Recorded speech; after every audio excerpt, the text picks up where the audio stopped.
I'm going to be speaking to you about coaching your reps to discover, not to interrogate. So why did I choose this topic? Sales coaching may be the most important thing a sales leader can do to enhance the performance of our sales reps. It can be used to enhance training, provide more understanding of the individual rep, and ultimately improve performance. Unfortunately, however, it is easy for us to lose focus in our coaching sessions, not prioritize them, or run into some fundamental mistakes, such as over-focusing on the negative, having too many focuses and no real priority, sharing the what, but not the how and the why, and telling, not understanding. Coaching should be the key to unlocking a person's potential. It's helping them learn, challenging their way of thinking rather than giving the answers. How you run your coaching sessions will directly impact the sales rep's performance. So imagine the situation. You turn up to your coaching meeting, you run through a few obligatory questions, then you spend the rest of the meeting telling the rep all of their issues and telling them what they should do, ultimately leaving them feeling more confused and negative about their current situation. How do you think this will translate into their own meetings? Most likely, they will turn up to the discovery, ask the obligatory qualifying questions, and then tell the prospect all the issues they assume that they're facing, give a standard pitch, and ultimately leave the prospect feeling confused and negative about the situation. So what's the solution? Coach your reps how you want your reps to sell. Why? Because not only will this gain greater insight into the pain points and how we can help them, but in turn they will understand the feeling we want our prospects to experience. So now I'm going to run through a bit of a how-to guide, how to plan, gain commitment from your rep, discover, and then the next steps. So firstly, we start with the plan. We all know that an effective discovery starts by being prepared. So gather the data. There should be a mix of quantitative as well as qualitative. Review those calls, so listen to them, shadow them.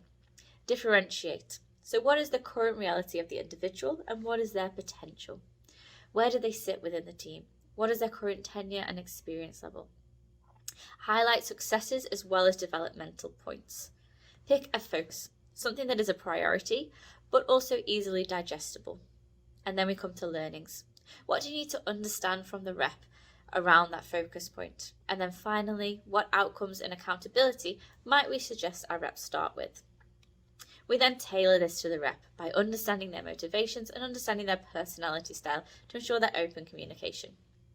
This will give clarity and direction to your meeting. Also in this pre-meeting stage is where we gain a deeper level of buy-in from our rep. So the best way to get someone not to do something is to tell them what to do. This is especially prevalent when it comes to your more seasoned reps. They aren't going to respond well to being ordered. You will enjoy a much higher rate of success if you involve them in the process. So ensure they understand the why of sales coaching, not just the how and the what. So this starts before the call. Have the rep evaluate their own performance and bring a focus point that they would like to improve. Set expectations of what you would like them to review ahead of the meeting dependent on their experience level. For your more junior reps, you might want to give them guideline areas to look at, the metrics, the improvements, the successes. Then we come to the meeting. As you open the meeting, you want to put in that upfront agreement. So set the agenda. Highlight this as a space for their improvement.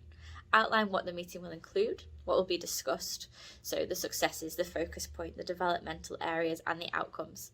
Get their consent and commitment. Once you have that consent and commitment, we can start the discovery phase. Here we're seeking to uncover and understand. This includes understanding their success as much as their developmental areas. Follow a very similar framework as you would with the discovery. So typically this starts with situational open questions.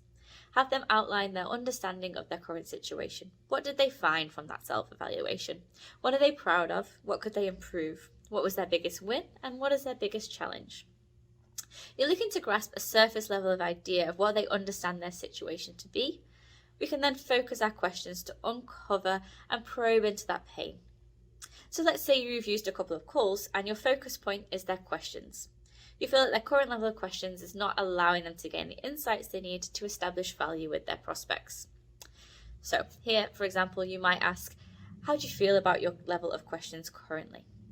We can then start to dig into that issue and intensify it. So we might ask, what level of answers are you receiving to your questions? Why do you think that is? How do you feel about asking open, difficult questions? Okay, why is that? Here we want the rep to understand the impact and consequence of their current behaviour. This is where we can help them understand why this is important and start to challenge their own way of thinking. Now we've uncovered and understood the problem behind the issue, we can start to build a vision of where we would like to be. What could success look like, and what are the steps to get there? So how about we work on improving your confidence? How would it sound if we had more training around business acumen? What steps might we take? Here we can offer some suggestions and some targets. And then finally close the meeting. So as for the sales call, this typically has 3 steps. So to summarise, clarify that you both have the same perspective and understanding. This will make sure that the rep feels heard, cements that level of a trust, and ensures you're both on the same page moving forward. Second, questions. Ask if anything's unclear, and open up if there's anything else that they would like to use this time to discuss. And then set next steps. So set tangible goals. What steps will they take? What steps will you take?